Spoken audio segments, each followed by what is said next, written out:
Good day, everyone. So, uh, welcome again to our class session. So, for our topic for hypothesis testing, this would be your final topic for our uh, pre-finals coverage for your program. So, to begin with, allow me to state the learning objectives for this chapter. For this chapter, we will just run you through with the basics and concepts, particularly on the objective number one, to discuss to you the basic principles of hypothesis testing, and to the number two to three, four, and five. So I will just leave it there for your your reference, this PowerPoint. However, I will just uh, run you through with the basic principles and concepts. So, to start with, let us discuss the term hypothesis. So, a hypothesis is a claim, it's an assertion about the population parameter. So, usually it uh, it is used to assert or to declaim or to describe the population mean. Say, for example, the population.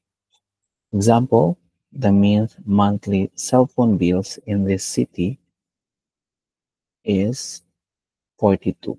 So the population mean is denoted as mu, or a Greek word mu. So a that's the statistical symbol.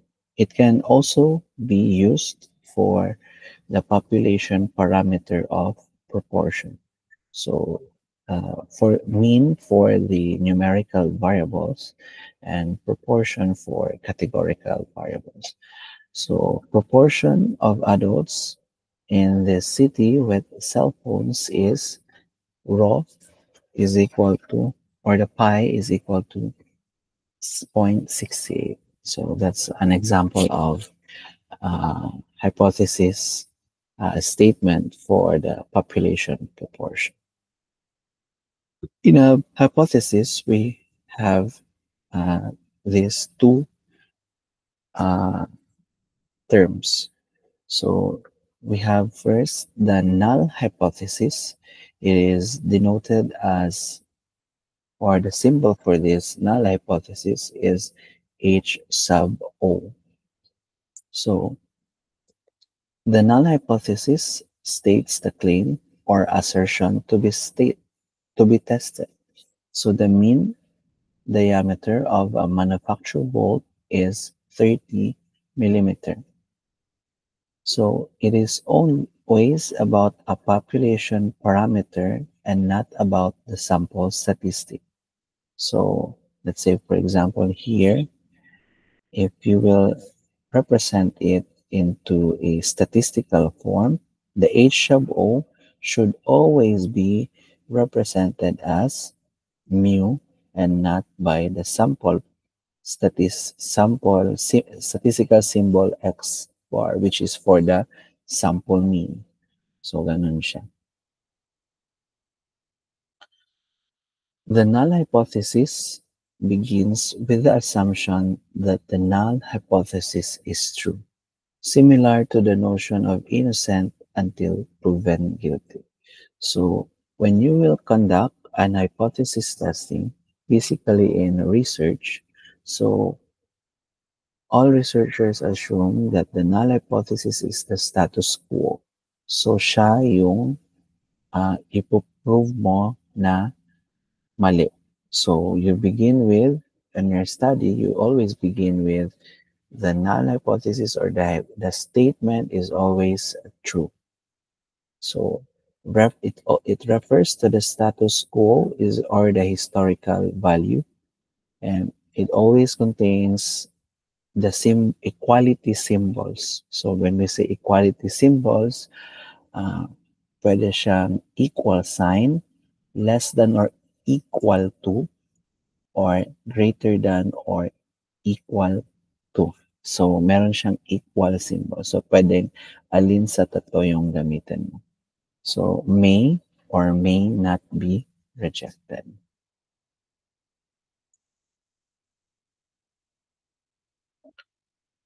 Second term, kung meron tayong null hypothesis, may partner yan siya na alternative hypothesis. So ang alternative hypothesis mo is denoted as H sub 1. So it is just the opposite of your null hypothesis. So if you say that the diameter of your manufacture bolt is 30 millimeter, so the alternative hypothesis would be the opposite. It is not equal to the 30 millimeter. So it challenges, usually, gina-state mo yung hypothesis mo sa alternative or yung H sub 1 mo because you want to challenge the current status quo or you want to challenge the H sub 0 or yung null hypothesis mo. Siya yung pang-counter mo doon sa status quo. So, hindi siya nag-contain ng equality symbols. Kung hindi, yung non-inequality symbols yung gina-symbol niya. Ano yung mga inequality symbols? Ang inequality symbols ay, wait lang po it can be not equal to, pwedeng ganito, pwede siyang ganito, pwede siyang ganito. Basta walang equal sign. So, yung kanina, if a hypothesis or null hypothesis may or may not be rejected, si alternative hypothesis, it can may or may not be, hindi siya i-reject, kundi proven. So it is generally the hypothesis that the researcher is trying to prove. So ito yung parang research statement, si alternative hypothesis.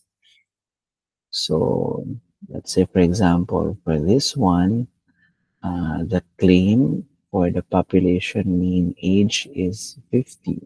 So mali ito na. So i-ano na lang natin yun siya. Let's skip this one. Medyo ano na to. Technical na. So, okay. I have here another material for the introduction of hypothesis testing with examples.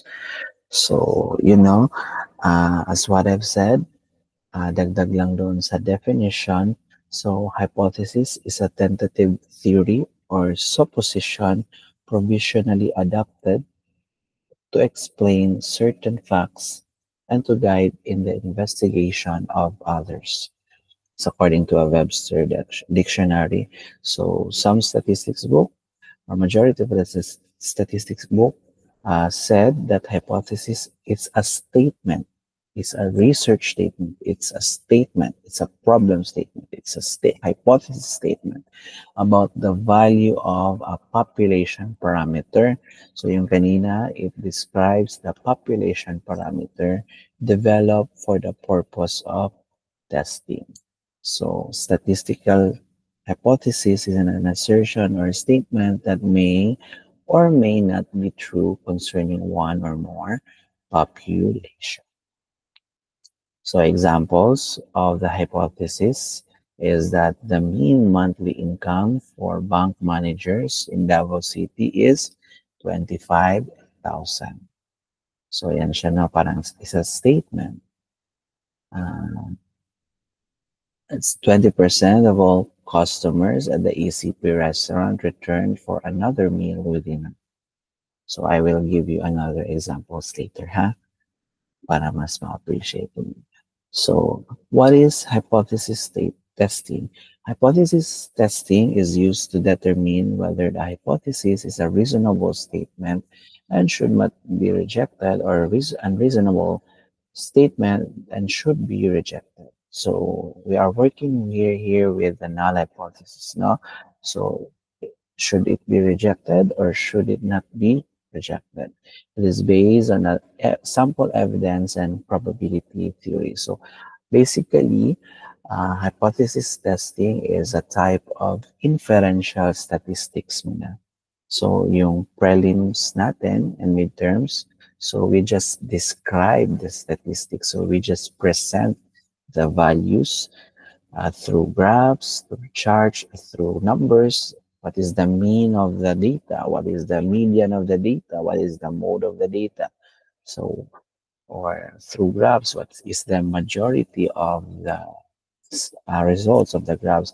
Ilan yung lalaki, ilan yung babae. So, yun lang yung descriptive statistics. You just describe the whole of your data or the whole result of your study. So, in inferential, gaya nitong hypothesis testing, so ang inferential statistics will you state the current population data. So, yung null hypothesis mo is the status quo. So, kung ano yung current status ng population mo, when you say the bank managers are the mean or the population of the bank managers salary in Davao City is starting at 25,000. So you can make a study through samples that you want to prove na i-reject mo siya. No, it's not true. Or yes, tama pala yung tama pala yung current status ko. Hindi ko na lang siya i-reject kasi based doon sa naging study ko through our samples. So, kumuha ka ng samples to describe the population. So, ganun yung usually yung inferential statistics. No? So, you describe the population using the samples that you get. So, dito useful yung hypothesis testing na kahalagahan ng hypothesis testing in statistics and also in the research. So, kinds of hypothesis. So, simulan ko na kanina, no? We have the null and the alternative. So, ito yung parang summary natin. So, ang null hypothesis natin refers to the status quo, historical values. Siya na talaga yung current status quo. So, yung alternative hypothesis, siya yung parang statement mo to challenge the status quo. Hindi yan totoo. Ito yung talagang hypothesis statement ng na nakikita ko as a researcher. So we always begin our research or our study that the null hypothesis is always true. Kasi siya yung i-challenge mo, siya yung i-prove mo na siya yung i-reject mo or siya yung i-accept mo. So it is usually constructed to enable the researcher to evaluate his own theory or the research hypothesis, while the alternative hypothesis is generally the hypothesis that the researcher is trying to prove. So yung working statement mo as a researcher is the alternative hypothesis, yung H1. So it is for the null, it is stated with the sole purpose of rejecting it. So, gina-state mo always yung null hypothesis because that's the status quo and you want to reject it. And thereby accepting the research hypothesis. So, it is the operational alternative hypothesis. On the other hand, is an operational statement of the investigator's research hypothesis. So, when you have your studies, so when you state your null because that's the statement that you want to reject later on. And the alternative hypothesis is your thesis statement na that it's a statement that you are trying to operate. It's an operational statement that you are trying to prove. So, ang mga results nito, pwede mong hindi ma-reject yung null hypothesis based doon sa magiging result ng study mo. And at the same time, yung alternative hypothesis mo pwede mong ma-prove na tama siya or pwede mo rin siyang hindi ma-prove na tama siya. Or pwede mong na mali pala siya. Because it's your working statement. So, null hypothesis in a statement form, kung ilalagay mo siya sa statement form, it is a negation of the theory that this researcher would like to derive. So basically, ang null hypothesis isasulat mo yan siya into a sentence. It is usually written as the negative or the negation.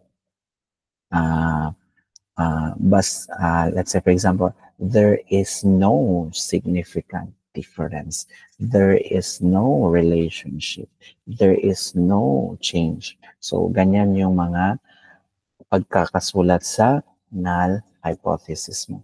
Yung mga negative statement. So, alternative hypothesis, on the other hand, is the opposite. So, if there is no significant difference yung HO, yung H1 mo or your alternative hypothesis is the opposite of the no. So, there is a significant difference. So, ganun yung pagkaka-state mo sa H1. So, nasabi ko na to kanina, symbols commonly used for HO are the equality symbols. So, ganun siya. Then, for the H1, itong mga ganitong symbols. So, okay. So, sa alternative hypothesis, we have this, what you call the tail, one tail or two tail directions. So, pag sinabi nating one tail, so it is also called directional tail. No? So, meron siyang specific direction. So, pwede siyang one-sided lang na area. So, ang one tail usually is nakaganito. Itong less than area or greater than na area. While the two-tail or the non-directional type of hypothesis is usually not equal to. Anong itsura niya? Nakaganito siya. Kanina nakita ko na doon sa material. Pag two-tail, pag not equal to, usually ganito yung itsura niya in terms of shading. Pag one-tail, pwedeng is greater than lang, nandito lang yung shading, or pwedeng less than, nandito lang yung shading, isang area siya. Okay. So examples of hypothesis statement is that this one, the new drug is no better than the old one.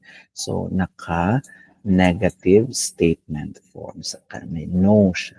Then the opposite of the null is that the new drug is better than the old one. So yun siya, no? So next example tayo.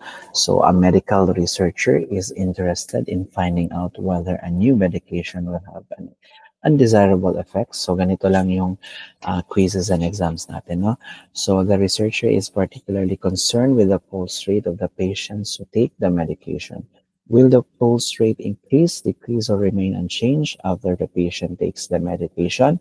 The researcher knows that the mean pulse rate for the population under study is 82 beats per minute. So let us try to state our null and alternative hypothesis. So for the HO, so let us try to state first the statistical term. We know that the mean pulse rate, so ito na, mean pulse rate is 82 beats per minute. So equality symbol. So class, since these are the three options for this one. So, I don't want you to be burdened or ayokong mahirapan ko yan sa pag-iisip kung anong symbol yung gagamitin nyo dyan. So, meron naman talagang tama. However, enough na sa akin if on the HO ninyo is you will be using always the equal sign. So, equal sign always ang HO. Pero pag H1, dapat meron tayong direction. So, ang HO natin is 82 beats per minute. So, ang H1 naman natin is, ang H1, kung meron kang ganito, so, ang H1 natin, ito lang yung pagpipili natin greater than, less than, or not equal to. So, dito, dito tayo titingin sa researcher's view kasi yun yung operational statement ng H1 mo. So, the researcher is particularly concerned with the pulse rate of the patients who take the medication.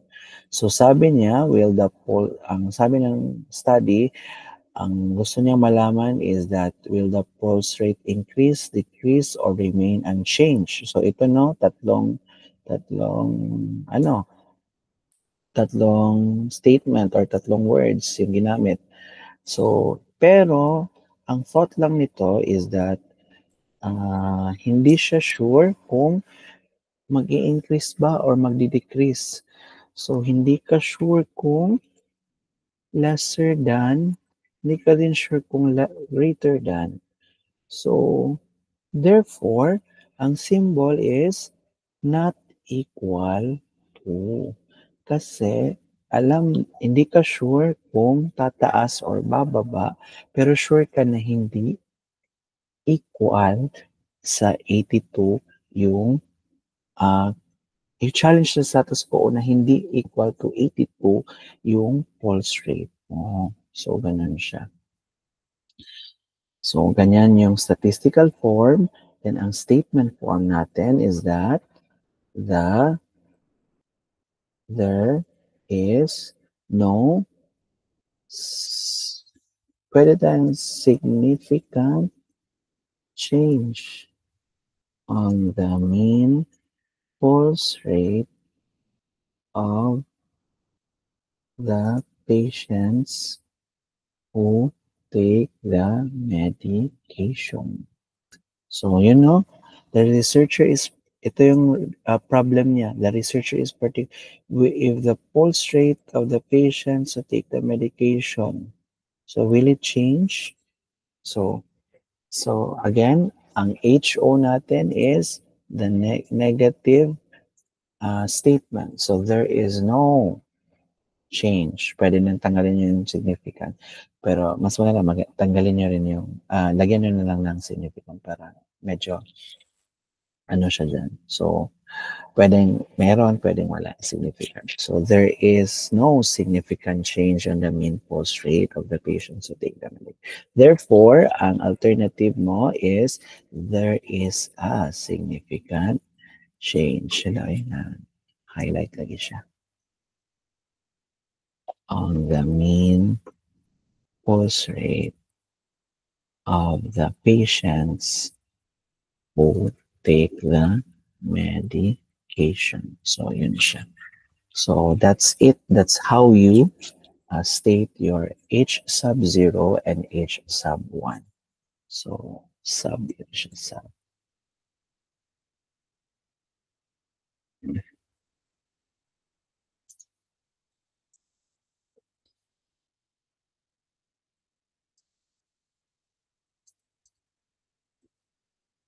Okay. Next. Okay. A chemist invents an additive to increase the life on an automobile battery if the mean life of the automobile battery without the additive is 36 months. So, dito, ang researcher natin is the chemist itself, no? So, nag-invent siya ng additive to increase the automobile battery life. So, ang HO natin, the current status quo, pen ko na lang to ha. So, ang mean natin is, ito mean. Mean life mean. So, meaning, population mean is this one. So, that is, hindi natin siya pwedeng lagyan ng X bar because this is not a sample, no? So, this is 36. So, 36 daw. So, 36 months ang current status quo. Tanggalin muna natin to, ha? Then, our H1. So, lagyan natin ng direction, ha? Ang H1 natin, ang goal ng researcher mo is that since nag-invention ng additive, ang gusto niya is i-increase ang life ng battery ng sasakyan, automobile battery. So, increase the life. So, meaning, ang gusto niya, ang gina-work out niya na research statement is dapat pagkatapos ng kanyang invention, mag-i-increase into 36 months. So, increase is this symbol. So, pag-decrease, pa ganyan. Pag-increase, pa ganyan. So, si increase 36, mataas pa sa 36. So, ganun siya ha. So, current status quo. So, lagyan natin ng no. No,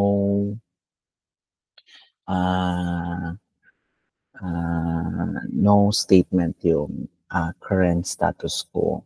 So, ang current status quo is there is no change or significant increase. Pwedeng ganon. Significant increase in the mean life of the automobile battery using the additive, invented additive. So the opposite, the chemist is working out.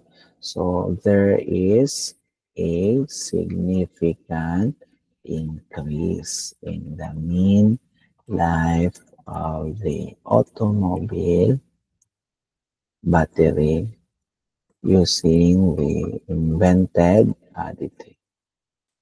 Okay. So, ganyan siya ha.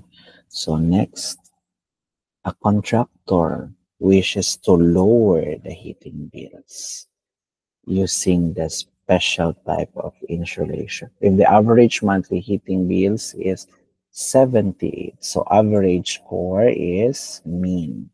So, mean of the bill or ang bill mo sa kuryente is 78. So, ang gusto mo is i-lower sa 78 using the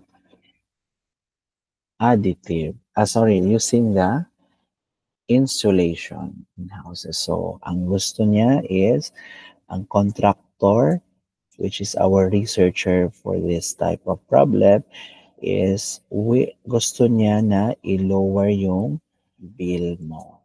So, meaning dapat mababa pa sa 78. So, yun siya ha. So, okay, let us now form the statement form of our null hypothesis. So, there is no significant. So, lower is on the decrease side. No? Decrease. Other terms are lower, decrease no? In monthly heating bills using the special type of insulation. So, on the other hand, there is a significant decrease in monthly heating bills using the special type of insulation. So, ganun siya. So, ganun lang class ha. Again, ang HO natin, okay na sa atin ang equal sign. Then, you just state here the population parameter, whether it is a mean or other population parameter. So, pag nandito, ang statement form niya is there is no. So, you just generate what is the statement of the problem here, then in negative nyo na form siya. So, dito naman sa H1, you use the uh, greater than or less than or not equal to na symbol. Then, dito sa statement form niya, kung nag-no kayo dito, palitan nyo lang yung no into a. So, meaning there is a. So, kabalitan na ng there is no. So, statistical test. So, a statistical test uses the data obtained from the sample to make the decision about whether the hypothesis should be rejected. So, the numerical value obtained from the statistical test is called the test value. So, basically, itong statistical test is the next steps to prove it. So, ito yung mga steps na gagawin mo. You will be using the statistical tools, statistical test, or statistical theories na ma-prove mo na tawag dyan na i-reject mo ba yung HO mo or i-accept mo ba siya. So, using your computations. So, outcomes ng hypothesis testing natin. Pwedeng yung null hypothesis mo is i-reject mo or pwede mo siyang i-accept or hindi mo siya i-reject. However, if ang null hypothesis mo is tama, pero ni-reject mo siya, magkakaroon ka ng error. Pag mali ang hypothesis statement mo, tapos ni-reject mo siya, tama yung decision mo. Kasi mali siya, dapat lang na i-reject siya. Pero kung tama siya tapos ni-reject mo, mali ka doon sa decision mo. Other outcomes, pag tama ang null hypothesis mo, tapos in-accept mo siya, tama ang decision mo. You did not reject it. Kasi tama siya, dapat lang i-accept mo yung real fact na tama yung statement na sinabi mo. Tama yung sinabi mo, dapat i-accept mo siya. Pero, pag mali pag nag-accept ka, gituuhan ni mo or yung na-convince ka na gi-accept mo yung statement ng, let's say, ng researcher na, pero mali naman yun, meron kang error doon. So meron tayong two types of errors no sa ating outcomes. So, meron tayong type 1 error. So, itong type 1 error occurs if ang HO mo is tama pero ni-reject mo siya. Ang type 2 error naman is that pag mali ang hypothesis statement mo pero tinanggap mo siya. So, yun siya na. So, from here, so from the book, so in the US legal system, the defendant is guilty. So I will just put, okay. Consider the null hypothesis. So ang null hypothesis natin is the defendant is innocent. So ang null hypothesis daw is innocente ang akusahan mo. And the alternative is that the defendant is guilty. The jury has two possible decisions: convict the defendant, to reject the null hypothesis, or to do not convict the defendant, or do not reject the null hypothesis. Explain the meaning of the risk of committing either a type 1 or a type 2 error in this example. So, for this example, ang type 1 error mo is, type 1 error mo is, true ang hypothesis statement mo, pero ni-reject mo siya. Tama na inosente ang, so what's your HO? HO mo is the defendant is innocent. pero nireject mo siya. Reject the null. So, reject the null is gi-convict mo yung defendant. So, yan siya.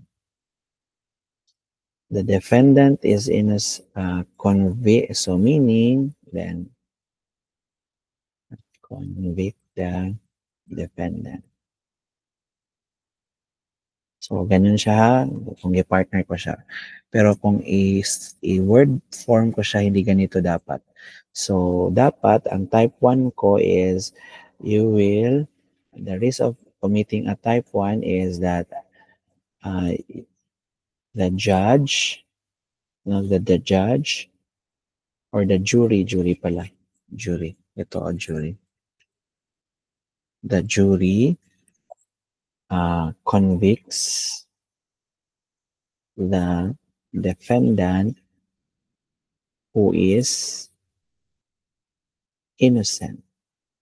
So, yun siya yung type 1 ko. Ito yung answer ko. Okay. Ito yung final answer ko. Ito nasa blue.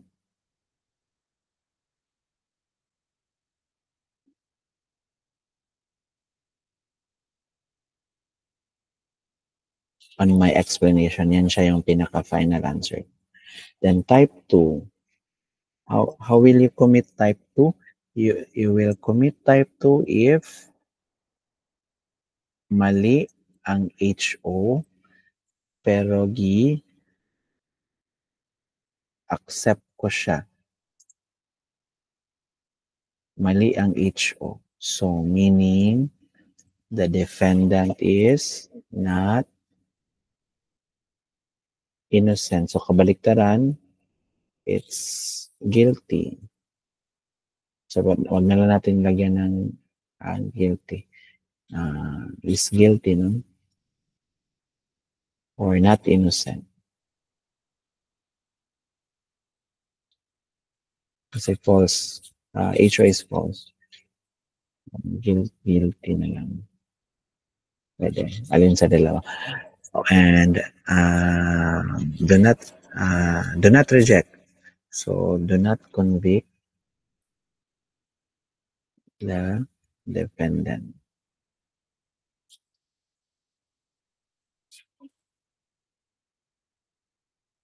So, ang do not reject. So, ang do not reject, ito siya. No? And the defendant is guilty, yung isa. If false ang HO, of course, ang H1 yung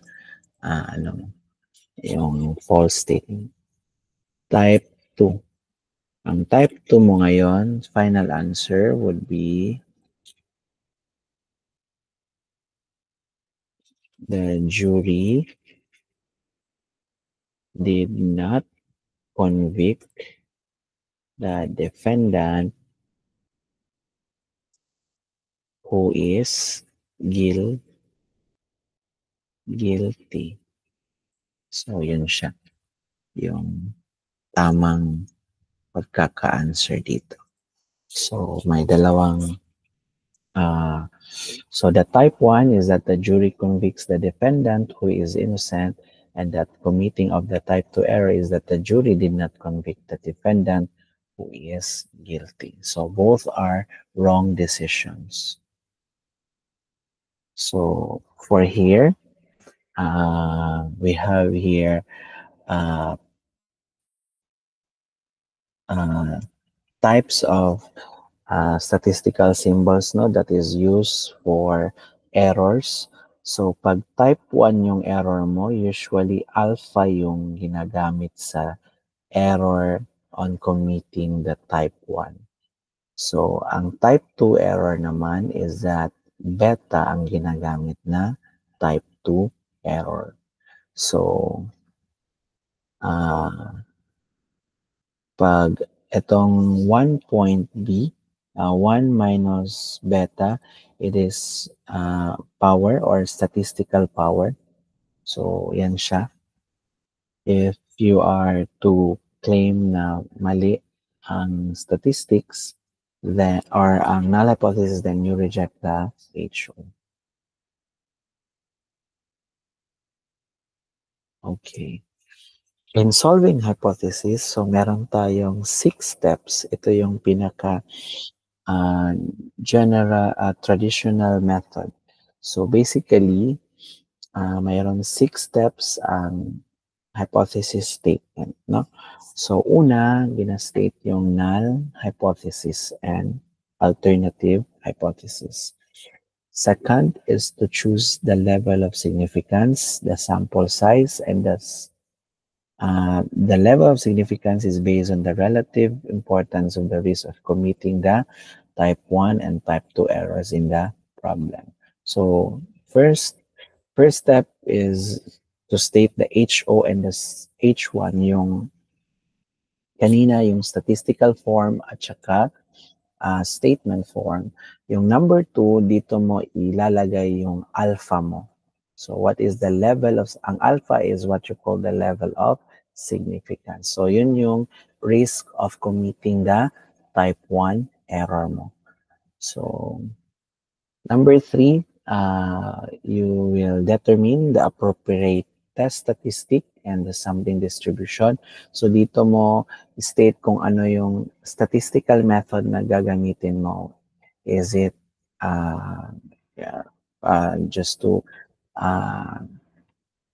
run you through with the other future topics? So yun siya yung analysis of variance, t-test, regression, correlation. Yan yung mga example ng statistical tools na pwede nyong ipang-analyze doon to solve the hypothesis statement. So 4 is to determine the critical value. 5th is to collect the sample data. So dito na yung computation mo, itong sa 5th step. Then number 6 is to make the decision whether or not you will reject the null hypothesis or you will accept the or you do not reject the null hypothesis. So yun lang naman siya, no? So una, state mo muna, parang scientific way, no? Step-by-step process. So state mo na yung problem,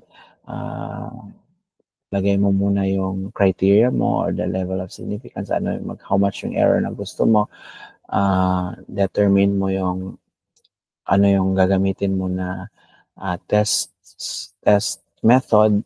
Then 4th is what is your criteria, what is the decision rule.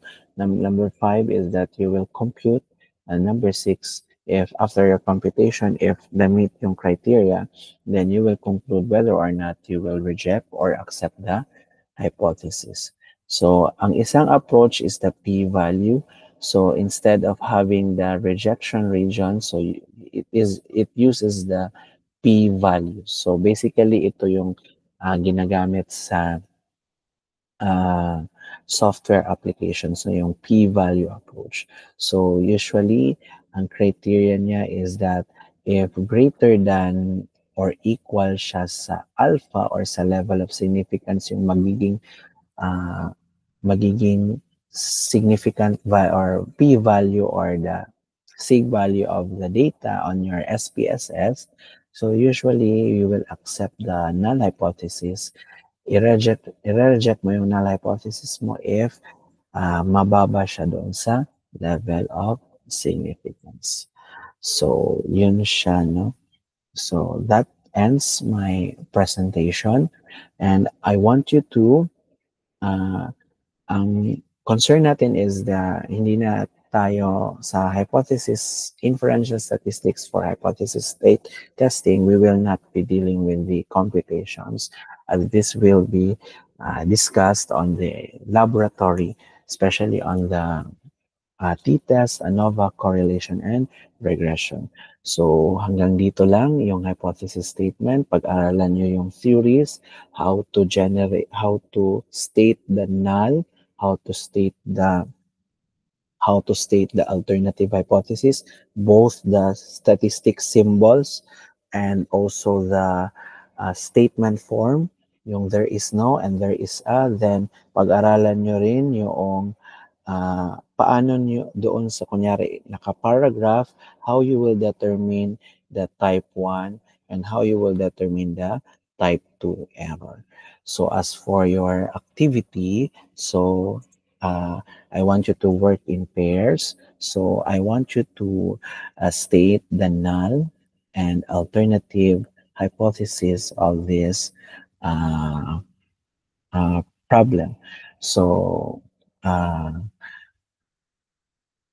so yun siya, no? So, if the problem is wala siyang directional, of course, uh, wala siyang direction, whether it is not greater than or it is not less than. So, meaning yung magiging alternative hypothesis nyo dito is not equal to. So, you have no direction. So, good luck, class. So, I hope you will study and prepare for the examinations. Our coverage is comprises of the topics, including this one. So good luck and God bless you. So see you on after the November holiday break.